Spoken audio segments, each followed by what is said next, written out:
Totoy. So nandito na naman tayo ngayon sa Agos River in Pantaquison. So makikita natin yung mga ayun, yung pinanggalingan natin sa Kalatagan is parang ganun siya. Kaso ilog naman yung kapalit dito. So yan, mamaya pupunta tayo sa tubig.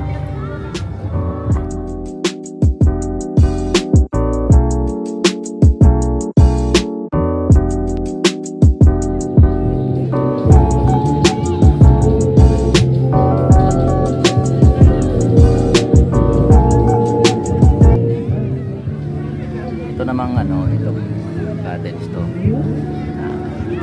Butas-butas. 700 na to yan. So nandun yung mga kasama natin. Ayan, yung iba nagpag-ligo na. So tayo naman yung dating gawin. Yan ang ginagawa natin.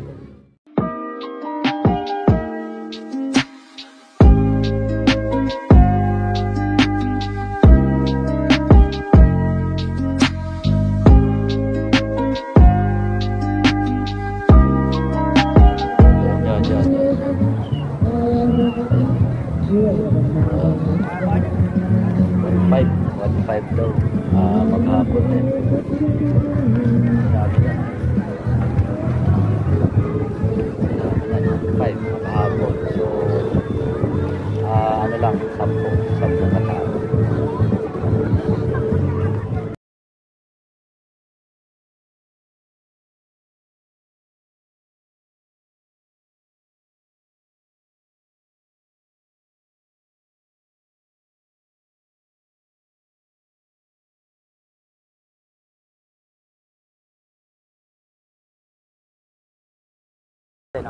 Dito tayo sa gitna ng ilog, Agos River.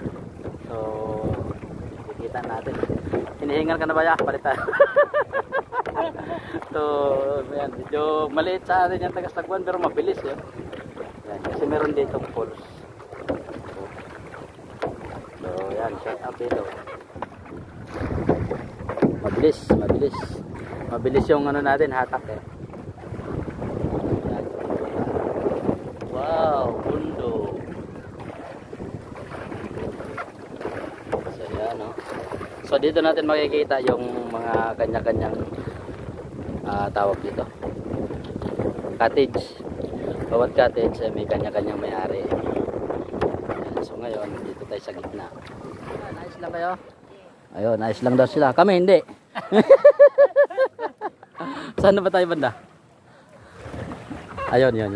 Yan, babalik na tayo doon. So ito yung kahabaan ng Agos River in Pantaquison. So marami pa rin ano rito, puno. Kita pa rin natin.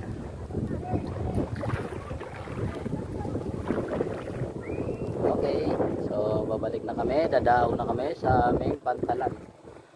May bangka yata.